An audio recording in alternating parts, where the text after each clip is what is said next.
Molim vas za malo pažnje i malo prostora na podiju. Prije 9 godina čapljinske mažetkinje postale su bogatije za jednog velikog člana. U čapljinske mažetkinje upisala se naša Mirna.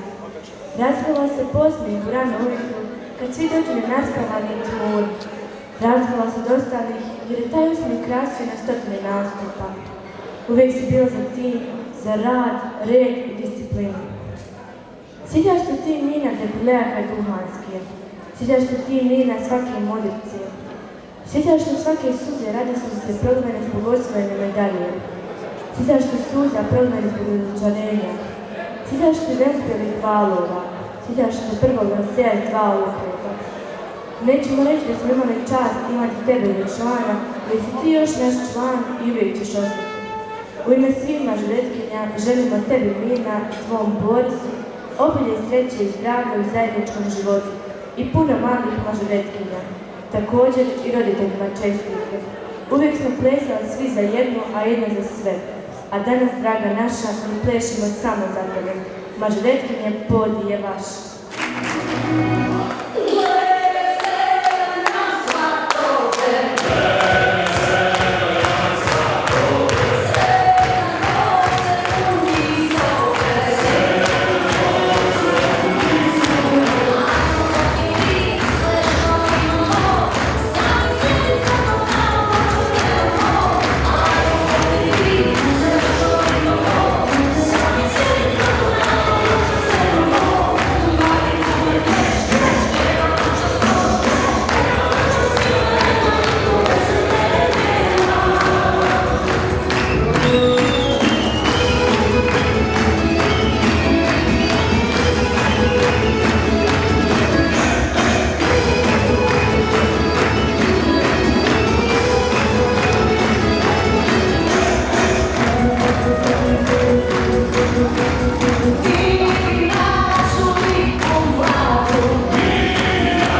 Sada još jedan najjači pljesak, samo da reći.